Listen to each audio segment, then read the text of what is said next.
రోటి పచ్చడి అంటే రోటి పచ్చడి. మిక్సీలో వేస్తే ఈ పచ్చడికి అస్సలు రుచి రాదు. రోట్లో వేసి దంచితేనే ఈ పచ్చడికి రుచి అన్నమాట. వేడి వేడి అన్నంలో ఈ పచ్చడి వేసుకొని నెయ్యి వేసుకొని కలుపుకొని తింటుంటే ఉంటుంది. బిర్యానీలు, చికెన్లు, మటన్లు అన్నీ పక్కన పెట్టేసి తిన్న అన్నమంతా ఈ పచ్చడితోనే తింటారనమాట. అంత టేస్టీ ఉంటుంది ఈ పచ్చడి. అందుకే అంటారు ఓల్డ్ ఈజ్ గోల్డ్ అని. చాలా సూపర్ పచ్చడి, చాలా టేస్టీ ఉంటుంది. ఈరోజు మన వంట సింపుల్ అండ్ టేస్టీ చింతకాయ పచ్చడి. చింతకాయ పచ్చడికి కావలసిన పదార్థాలు ఇక్కడైతే మనం దోసకాయ ఒకటి పచ్చిది తీసుకున్నాము. కారానికి తగినన్ని పచ్చిమిరపకాయలు తీసుకోవాలి. చింతకాయ తొక్కు తగినంత అయితే తీసుకోవాలి. మనం తీసుకున్న దోసకాయని సగం తీసుకుని చెక్కు తీసేసి ఈ విధంగా గింజలు కూడా తీసేసి ఈ విధంగా చిన్న చిన్న ముక్కలు అయితే కట్ చేసి పెట్టుకోవాలి. ఇప్పుడు ఒక గుప్పెడు వేరుశనగ పప్పు తీసుకొని డ్రై రోస్ట్ చేసుకోవాలి. ఈ మాత్రం వేగితే సరిపోతుంది. ఇప్పుడైతే వీటిని చల్లార్చి పొట్టు తీసి పెట్టుకోవాలి. తర్వాత కారానికి తగినన్ని పచ్చిమిరపకాయలు తీసుకొని కడాయిలో 2 స్పూన్లు ఆయిల్ వేసి ఈ పచ్చిమిరపకాయలు అయితే వేయించుకోవాలి. ఒకసారి అలా కలిపి మూత పెట్టేసి ఈ పచ్చిమిరపకాయలు ఈ విధంగా అయితే వేయించుకోవాలి. ఈ మాత్రం వేగితే సరిపోతుంది. ఇప్పుడైతే వీటిని చల్లార్చి రోట్లో అయితే వేసుకోవాలి. చాలా సూపర్ పచ్చడి. వీడియో ఎక్కడ స్కిప్ చేయకండి. ఇప్పుడైతే వీటిని కాస్త దంచుకుందాము.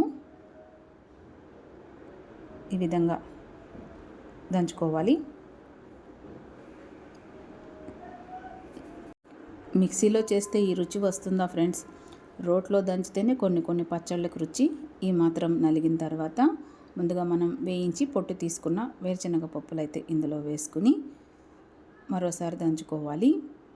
చాలా సూపర్ పచ్చడి, చాలా టేస్టీ ఉంటుంది ఫ్రెండ్స్. ఈ పచ్చడి మా ఇంట్లో పెద్దవాళ్ళు చేసేవాళ్ళు, చాలా టేస్టీగా ఉంటుంది. ఆ రెసిపీ మీకు షేర్ చేస్తున్నాను. ఈ వేరుశనగకాయ పప్పులు కూడా దంచిన తర్వాత ఈ పచ్చడికి తగినంత చింత తొక్కు అయితే ఇందులో వేసుకోవాలి. చింత తొక్కు వేసిన తర్వాత బాగా మెత్తగా అయితే దంచుకోవాలి. ఈ విధంగా చాలా సూపర్ పచ్చడి ఫ్రెండ్స్, చాలా టేస్టీ ఉంటుంది. వీడియో ఎక్కడ స్కిప్ చేయకండి. ఈ మాత్రం నలిగిన తర్వాత ఇందులో 5 వెల్లుల్లి రేఖలు పొట్టుతో సహా అయితే వేసుకోవాలి. ఈ వెల్లుల్లిపాయలు కూడా కాసేపు అయితే దంచాలి.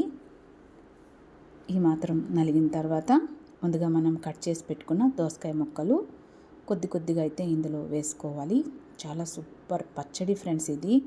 మా సైడు పెళ్ళిళ్ళు, ఫంక్షన్లు ఏం జరిగినా ఈ పచ్చడి లేనిదే విందైతే జరగదనమాట. అంత టేస్టీ ఉంటుందన్నమాట. పచ్చడితోనే అన్నం తింటారంటే అతిశయోక్తి కాదు. చాలా సూపర్గా ఉంటుంది ఈ పచ్చడి. ఈ దోసకాయల ముక్కలన్నీ వేసేసుకొని పచ్చడి అయితే ఈ మాత్రం అయితే దంచుకుంటే సరిపోతుంది. మరి మెత్తగా ఏం దంచాల్సిన అవసరం లేదు. ఈ విధంగా దంచుకుంటే సరిపోతుంది. చూస్తున్నారా? ఇలా దంచుకుంటే సరిపోతుందన్నమాట. మిక్సీలో వేస్తే ఈ పచ్చడి అంత రుచించదు ఫ్రెండ్స్. ఈ విధంగా అయితే దంచుకోవాలి. చాలా సూపర్గా ఉంటుంది. ఇప్పుడు ఒక ఆనియన్ తీసుకొని ఈ విధంగా ముక్కలు కట్ చేసి ఇందులో వేసుకొని ఈ ఆనియన్ కూడా కచ్చాపచ్చా అయితే దంచుకోవాలి. చాలా టేస్టీ ఉంటుంది ఫ్రెండ్స్ పచ్చడి అయితే మటుకు మీరు కూడా ట్రై చేయండి. చాలా సూపర్ పచ్చడి. ఈ పచ్చడి మా ఇంట్లో పెద్దవాళ్ళు తయారు చేసేవాళ్ళు. చాలా సూపర్గా ఉంటుంది ఫ్రెండ్స్. ఇది అమ్మమ్మల కాలం నాటి రెసిపీ. చాలా సూపర్ రెసిపీ. ఇదిగోండి ఈ విధంగా దంచుకోవాలి. ఇప్పుడైతే ఈ పచ్చడికి తాలింపు వేద్దాము. తర్వాత ఇప్పుడు అదే కడాయిలో తగినంత ఆయిల్ వేసుకుని ఇప్పుడు ఇందులో మినప్పప్పు, శనగపప్పు, కొద్దిగా ఆవాలు, 2 ఎండుమిరపకాయలు, కొద్దిగా ఇంగువ, 1 స్పూన్ దంచిన వెల్లుల్లి, 2 రెమ్మల కరివేపాకు వేసి కొద్దిగా పసుపు వేసి ఒకసారి అయితే ఈ విధంగా కలపాలి, మాడిపోకుండా. ఈ పప్పులు వేగిన తర్వాత ముందుగా మనం దంచి పెట్టుకున్న చింతకాయ పచ్చడి అయితే ఇందులో వేసుకోవాలి. చాలా సూపర్ పచ్చడి ఫ్రెండ్స్. దోసకాయ చింతకాయ కాంబినేషన్లో పచ్చడి అంటే మటుకు సూపర్ సూపర్ కాంబినేషన్, చాలా టేస్టీ ఉంటుంది.